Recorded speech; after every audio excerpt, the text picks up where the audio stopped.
Allez, on continue sur le palmarès des fournisseurs de gestion de fortune. Je suis maintenant avec l'excellent Stéphane Toulieu, le seul, l'unique, le vrai. On ne vous le présente plus, vous êtes le président d'Atimis Gestion. Bonjour Stéphane. Bonjour Frédéric. Alors si on est ensemble aujourd'hui, c'est parce que vous êtes primé, votre maison est primée dans la catégorie société de gestion avec un encours inférieur à 1 milliard d'euros. Alors d'abord, félicitations, on est content pour vous. Merci beaucoup. Stéphane, première question, selon vous, qu'est-ce qui explique qu'Atimis a été primé de cette façon? D'abord, je voudrais remercier tous ceux qui ont voté pour nous, parce que c'est très très sympa. Et moi, mon explication, c'est peut-être un travail de fond. Depuis 6 ans, j'ai repris Atimis Gestion avec une nouvelle équipe. Aujourd'hui, c'est très à la mode les thématiques. Ouais. On a relancé en tout cas une approche thématique à un moment où... Il y a une époque, c'était précurseur. Voilà, à ce moment-là, nos amis de chez Pictet et d'autres avaient déjà inventé les thématiques, mais vraiment on a relancé cette approche-là. Et puis on a des performances, je crois, excellentes dans le temps. Ça, c'est vraiment reconnu par tous, enfin c'est les faits. Et puis on a beaucoup communiqué, c'est quelque chose auquel je crois beaucoup, et on s'est beaucoup adapté d'ailleurs à une situation assez différente l'année dernière. On a fait 23 Zooms l'année dernière, on fait un podcast toutes les semaines, une lettre hebdo. On est vraiment très très proche, je crois, de nos amis conseillers en gestion de patrimoine et gérants privés. Et donc cet univers que j'aime beaucoup depuis très longtemps, eh bien, il nous le rend bien cette année au travers de cette première place. On le voit bien, chez les fournisseurs qui ont été primés, il y a une capacité à maintenir de la proximité en dépit d'une situation sanitaire complexe, le fait de maintenir le lien, de faire de la transparence, d'expliquer ce qui se passe, ce qu'on va faire. Je crois que les partenaires ils sont très sensibles. Stéphane, votre actualité en ce début d'année, c'est quoi?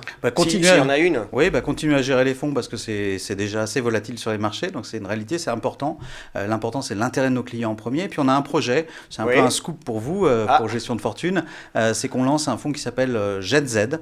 Ça va être, alors on lance, il est en cours d'agrément, donc attention avec toutes les pincettes qu'il faut, mais on lance un fonds qui s'appelle GenZ. On continue à tirer le fil des fonds générationnels, puisqu'après Atimis Millennial, eh bien, on va avoir Atimis GenZ. Alors qu'est-ce que GenZ? Alors c'est la question que je vais vous poser, parce qu'on vous connaît pour le Millennial. Voilà, alors c'est une génération qui est née après 1995, donc beaucoup plus jeune. Ouais. C'est celle qui aura les commandes dans une quinzaine d'années, donc on se met très en amont, et ça va être un fonds, je dirais que c'est un peu Atimis Millennial sous testostérone, avec deux approches, du lifestyle, c'est-à-dire des marques, de la consommation, et puis ce que j'appelle des projets moonshot, c'est-à-dire des projets extrêmement ambitieux qui vont faire nos 20 prochaines années. Bon, c'est un scoop, une annonce, une pré-annonce avec gestion de patrimoine. Merci Stéphane. Allez Stéphane, une dernière question. 2021, on est au début d'un nouvel exercice. Vous êtes confiant, vous êtes inquiet. C'est le bon moment pour investir? Alors, moi j'adore la formule de Sir John Templeton qui est de dire l'histoire prouve que c'est le temps et pas le timing qui est le meilleur allié de la performance, et il rajoute, ceci étant dit, le meilleur moment pour en investir, c'est quand on a de l'argent. Et au-delà de cette boutade, je pense que Joe Biden vient d'être intronisé, il y a des plans de relance qui vont se mettre en place en Europe, on espère plus de sérénité sur les marchés.